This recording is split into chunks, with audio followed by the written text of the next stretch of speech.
네, 2부를 시작하겠습니다.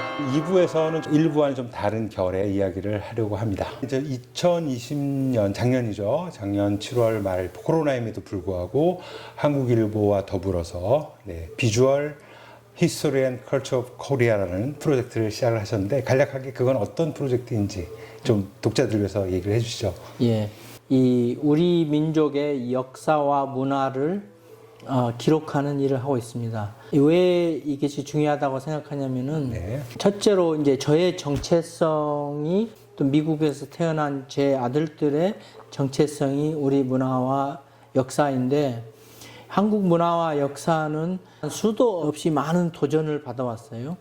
예, 지금 현재로는 동북공정이나 또 이제 일본식의 역사 해석에서 나오는 왜곡된 우리 역사가 영어 문화권에서 너무나도 지배하고 있기 때문에 현재 physically 존재하고 있는 유물과 유적을 통해서 21세기에 기록해 놓는 일입니다. 네, 유물과 유적에 관심을 특별히 가지시게 된 이유가 있을까요? 예, 그 역사 책을 보면은 대부분의 해석으로 글로서 표현했는데 글로서 표현해 놓은 역사들은 시대별로 바뀌기도 합니다.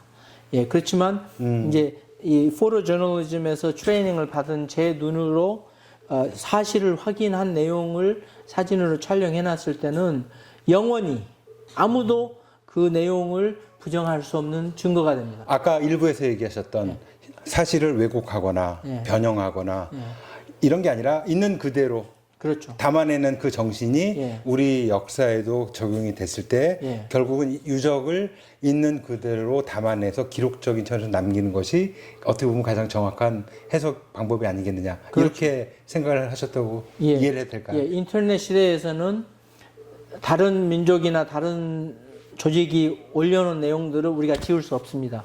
왜곡된 내용도 지울 수가 없어요. 그렇지만 우리가 우수한 콘텐츠로 많이 올렸을 때 가려집니다.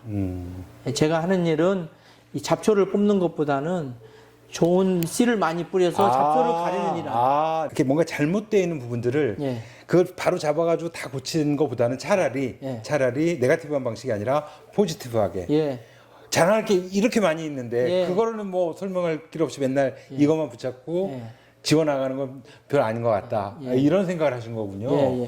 우수한 콘텐츠로, 우수한 우리 문화 콘텐츠로 이 융단 폭격을 했을 때 굉장히 공감이 됩니다.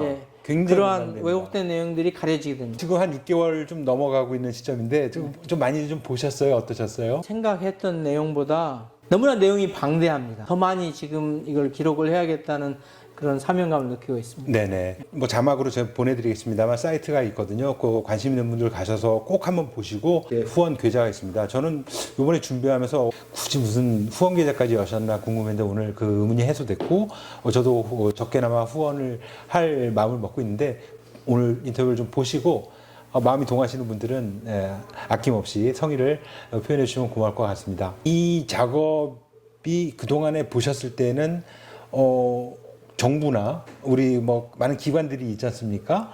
그런 데서도 하고 있는 걸로 알고 있는데 어떤 차별화가 될 수 있을까요?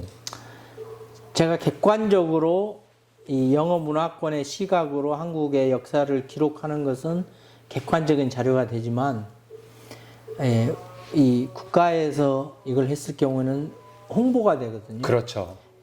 그 홍보물하고 객관적인 자료하고는 큰 차이가 있습니다.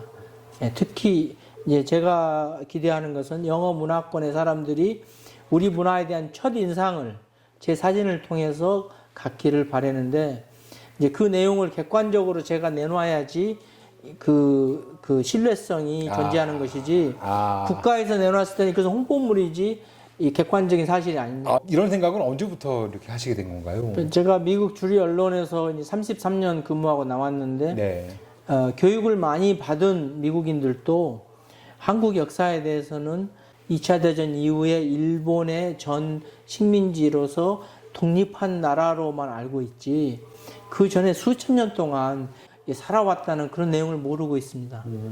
그래서 겨우 200~300년 동안 이 서방이 이 동양권보다 우월한 그런 이 역사적인 포지션으로 갔지만 그 전에 수천 년 동안은 문화를 계속 유지해왔다는 우리 민족이 너무나도 자랑스럽기 때문에 이것은 그러니까 우리 민족끼리만 알고서 있기에는 너무나 아까운 내용이어서 제가 이 영어 문화권에 모든 사람들이 인류 역사가 바로 우리 역사다. 우리 역사가 인류 역사다는 것을 알게끔 해야 되겠다. 그런 사명감을 느낍니다. 좀 아이러니컬한 얘기입니다만 미국이 짧은 역사를 갖고 있는데 자기네 역사에 대해서 그런 걸 잘하지 않습니까? 자랑스러운 부분들 지내시면서 잘하시면서 우리는 왜 저렇게 못할까? 그런 생각도 좀 하시면서 잘하시지 않았을까? 그런 생각 갑자기 드네요. 미국은 이민자의 나라입니다. 우리는 그렇게 안 해 했을 때 반대를 부딪힌 사람들은 다 미국 와서 자기 생각대로 사는 나라예요. 아메리칸 드림이라고 소위 얘기하는. 네. 예. 그렇기 때문에 너무나 많은 자유, 또 개인의 존엄성을 존중받고 그런 아주 전 세계에서 가장 으뜸 가는 민주주의를 하는 나라인데 대한민국이 87년도에 민주주의를 시작했거든요. 네. 이것은 아시아 역사에서 가장 철저하게 민주주의를 국민들이 피를 흘리면서 얻어낸 나라가 한국밖에 없단 말입니다. 지금 대한민국에 와보면은 영어를 못하는 외국인들이 꽤 많이 일하고 있어요. 그렇죠. 대한민국에 사람이 모이고 있습니다. 이민자의 나라가 되고 있어요. 네. 대한민국이 지금 인구 안 늘어간다고 걱정하시는데 앞으로 이민자들이 그걸 메꿀 것 같습니다. 제도가 우수하고 네. 개인의 존엄성이 보장되는 이러한 우수한 민주주의가 유지될 때 전 세계에서 사람들이 이쪽으로 모일 겁니다. 영문 이름을 한국식으로 표기하는 거를 굉장히 고집을 하셨고 우리는 그런 착각을 좀 하잖아요. 저기 들어가려면 내가 내 이름도 좀 바꾸고 미국식으로 바꾸고 뭐 이렇게 비슷하게 보여야 이런 편견 아닌 편견을 가지고 있을 수 있는데 꿋꿋하게 한국 이름의 표기를 지키시면서 오신 데 이유가 있으셨을 것 같아요. 저는 이제 저희 아버지가 주신 제 이름을 제가 바꿀 권한이 없다고 생각했어요. 첫째로는. 예, 둘째로는 제가 이제 저도 중학교 1학년 때 이민 가서 영어로 이제 너무나도 많은 외국 이름들을 배웠는데 네. 그들도 자기네 언어 안에 일반 명사나 이름들이 계속 주입돼야 된다는 생각을 했습니다. 이제 미국 신문에서는 제 이름이 거기에 한국 이름으로 나갔을 때 보는 사람은 누구든지 한국 사람으로 알고 또 그걸 보고 또 젊은 한국 학생이 나도 크면은 저렇게 할 수 있겠다라는 그런 이 동기를 갖게 하기 위해서는 제가 제 이름을 바꾸면 안 되겠다는 생각을 했습니다. 저희 때는 이제 한때 세계화 어쩌고 이제 이런 게 좀 한때 유행인 적이 있었습니다. 부지불식 간의 그 문화와 언어와 이런 것들을 이제 배우면서 새로 배우는 건 좋은데 내가 갖고 있는 거 잊어버리고 좀 정체성이 그러니까 이제 혼동이 되면서 가치관 포함해서 라이프 스타일에 이르기까지 그런 경우가 많거든요. 그런 걸 보시면서 조금 한마디 좀 해주고 싶은 말씀도 있으실 것 같아요. 그러니까 영어 문화권에서는 네. 영어로 표현했을 때 이 외국 말을 바로 번역해서 하면은 어색하지 않습니까? 네. 그러면 자기네 생각으로는 별로 똑똑해 보이지 않는단 말이에요. 그냥 말이 엉성하게 들리니까. 그러니까 그 완벽한 이 주류 사회에서 쓰는 언어로 다른 문화를 설명했을 때는 그 가치를 갖다 쉽게 알아듣겠죠. 그러니까 제가 하는 일은 한글을 영어로 번역하는 일이 아닙니다. 아니다. 예, 영어 문화권에서 한국 문화를 해석하는 내용으로 얘기를 하고 있기 때문에 영어 문화권 저하고 같이 일했던 신문사 기자들, 은퇴한 기자들이 제가 쓴 기사를 보고 모르는 걸 가르쳐줘서 고맙다고 할 때는 뭔가 먹혀 들어가고 있는 거예요. 어쩔 수 없이 영어는 국제 언어입니다. 네. 예, 어쩔 수 없이. 네. 그래서 우리가 한국말로 너무나도 우수한 이 표현들이 많지만 그 표현을 영어로 그냥 옮겨놨을 때는 어딘가 어색하고 이 제대로 뜻조달 안 되는 내용들이 많아요. 네네네. 그래서 영어 시각으로 한국 말의 내용을 이 영어 시각으로 표현했을 때, 그건 번역이 아니고 내용을 표현했을 때 영어 문화권에서도 그 가치를 바로 이해할 수 있죠. 그 봉준호 감독이 기생충으로 뭐 아시다시피 예. 오스카상을 받을 때 화제가 됐던 게 말씀하신 그런 부분들을 굉장히 그렇죠. 잘했던 것 같아요. 예, 그 셰런 최가 네. 그 통역을 했을 때 네. 제가 보기에는 봉준호 감독이 한 한국말보다 영어가 더 멋졌어요. 그렇죠. 예. 그러니까 그 내용을 영어로 멋지게 전달했다는 데서 바로 거기에 예, 포인트가 있는 그 것 같아요. 소위 통역의 그 질의 스탠다드를 올려놔 버렸습니다. 그렇죠. 예. 한국의 문화에 대해서도 지금 예. 강 기자님이 그 일을 하시고 싶은 거라고 예, 그렇죠. 제가 예. 이해도 되는 거 맞죠? 예, 맞습니다. 너무 기대됩니다. 하시면서 어려우신 부분도 있으실 것 같아요. 틀림없이 말씀 안 하시지만 어떤 부분이 좀 힘드실까요? 글쎄요, 이제 대한민국은 아무래도 그 민주주의 그다음에 선진국 가는 그 기로에 있는데 이제 많은 분들이 이제 생각을 그 미처 못한 부분들 중에 자신들이 뭘 모르는지를 모르는 내용들이 많습니다. 좀 구체적으로 예를 들어서 예를 들면 이 대한민국의 그 애견 문화가 엄청나게 많이 퍼져서 많은 사람들이 애견을 키우고 있는데 네. 애견하고 가축하고의 차이를 아직도 분명하게 정의를 못 하고 있습니다. 예. 애견하고의 가축하고의 차이는 애견은 중성화된 동물입니다. 가축은 새끼를 낳을 수 있는 동물이고. 그런데 대한민국에 다니다 보면은 이 개들이나 고양이들이 중성화 안 된 동물들이 너무 많아요. 4개월 됐을 때 모든 이 고양이와 개를 갖다 중성화 시키는 게 로스앤젤레스 카운티 법입니다. 그런 식으로 국가 차원에서 이걸 중성화 시켜야지 이게 오염이 안 되지. 지금 전국의 고양이 천지고 개 천지가 이런 것들이 지금 이 선진화로 가는 과정에서 인식이 너무 부족한 것 같습니다. 네. 또 한 가지 네. 가장 이거는 이 부끄러운 것 중에 하나인데 네. 대한민국에서 근무하고 미국에 온 미국 병사를 제가 한번 인터뷰를 했는데 네. 한국에 근무할 때 어땠었냐 물어봤더니 한마디로 똥내 그래요. 그래서 똥내가 뭐야? 그랬더니 하수도 냄새래요. 그래서 아니, 무슨 하수도 냄새냐고 그랬더니 인도 실내 공간에서 하수도 냄새가 나는 데가 대한민국이라는 거예요. 그래서 그걸 제가 와가지고 연구해 봤는데 맞아요. 전국의 사찰이나 호텔이나 여관이나 일반 가정집이나 하수도 냄새가 안 나는 데가 없어요. 실내 공간에서. 그 이유가 제가 전문가들한테 물어봤습니다. 네. 이 하수도 배관에는 항상 통관이라고 그래서 이 냄새가 지붕으로 빠지게 하는 네네. 그 통이 있어야 된다. 그 관이 통관. 근데 통관을 생략하고 건물들을 지어요.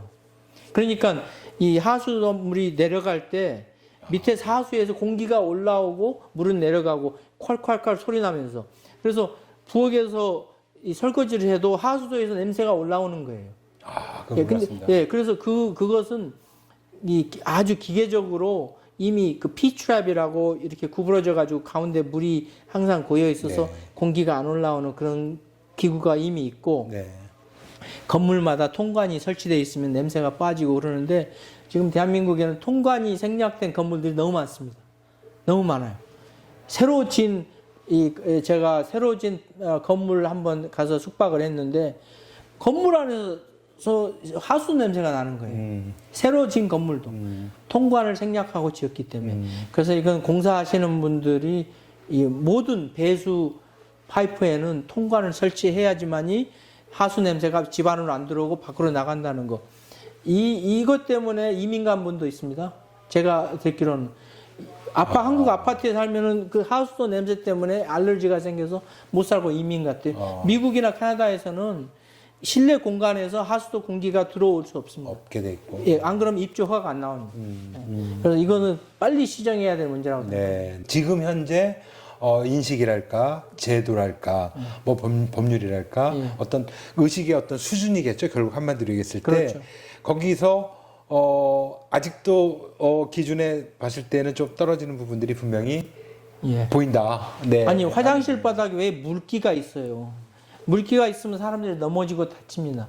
화장실 바닥 물기가 없어야 돼요. 집안에 화장실을 변소처럼 낮추어서 만들어 놓다 보니까 문턱이 있어서 사람들이 넘어지고 불편하지 않습니까?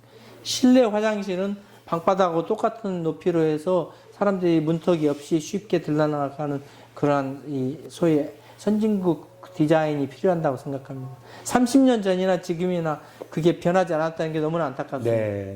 질문은 다 드렸는데 마지막으로 오늘 얘기하신 것 중에서 빠뜨린 부분이 있다거나 또 얘기를 하실 부분이 있다면 마지막으로 부탁을 드리겠습니다. 예, 우리 이 문화와 역사를 공부하다 보니까 이 연대가 상당히 길어집니다. 조선 왕조는 500년이 갔었고 그 전에 수백 년의 고려가 있었고 그렇죠. 그 전에 한 1000년 정도의 신라가 있었고 네. 그 전에 또 고조선이 있었고 그 수천 년 동안 연대가 길게 우리 민족은 지내왔는데 예, 주변 국가 같은 경우에는 겨우 뭐 청나라, 명나라 이렇게 짧게 있었거든요. 그래서 덩치 그런 큰 나라의 옆에 있으면서 무축감 느끼지 말고 이런 역사 의식을 가지고 자랑스러운 우리 민족의 역사를 계승하는 21세기의 주인으로서 주인 의식을 가지고 이 문화재 훼손이나 그런 것을 갖다가 전부 다 나서서 방지하고 보호하는 그런 마음가짐이 중요하다고 생각합니다. 문화재를 훼손하지 말라는 말씀이 이제 와서 닿는데 훼손하는 것과 안 하는 것의 차이가 뭘까요? 골동품을 다루시는 분들 만나면 또 가치를 올리기 위해서 물건 여러 개 있으면 파손하고 그런다고 그러더라고요. 하나만 남겨놓고. 예, 그런 것들은 너무나도 근시안적인 거고 너무나 이 금전적으로만 이 세상을 해석하는 분들이 너무 많은 것 같은데 이 자본주의는 돈을 많이 버는 게 자본주의가 아닙니다. 자본주의에서는 능력에 따라서 책임감 있게 돈을 버는 것이기 때문에 시민으로서 주인의식을 가지고 주변 사람들도 챙기고 성숙한 선진 문화가 정착됐으면 좋겠습니다. 미래 어느 시점에서 코리아가 아빠의 나라 코리아가 한국이 어떤 나라로 기억되기를 원하세요? 저는 저희 아이들한테 그 무슨 일이 있어도 한국 언어를 갖다가 집중적으로 몇 개월 동안 공부해서 제대로 한국 문화를 알고 평생을 살아야 된다고 그렇게 얘기해 놨거든요. 네. 우선 1차적으로 주류 사회에서 경쟁력을 가지려면 자기의 뿌리 의식을 갖고 조상의 나라를 그 항상 자랑스럽게 생각하라고 제가 얘기하고 있습니다. 네. 그래서 그걸로 기억이 됐으면 좋겠다는 제가 하는 일이 바로 그 일입니다.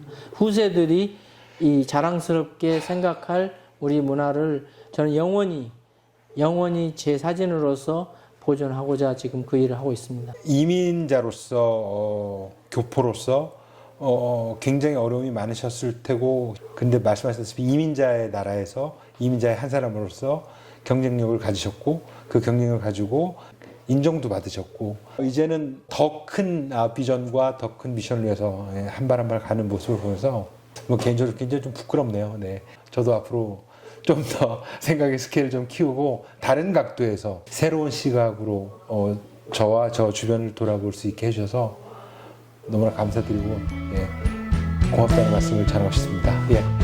독자여러분 다음 만날 때까지 함께해 주시고 지금까지 강형원 기자님과 함께했고 저는 김캐되었습니다. 고맙습니다. 감사합니다. 네.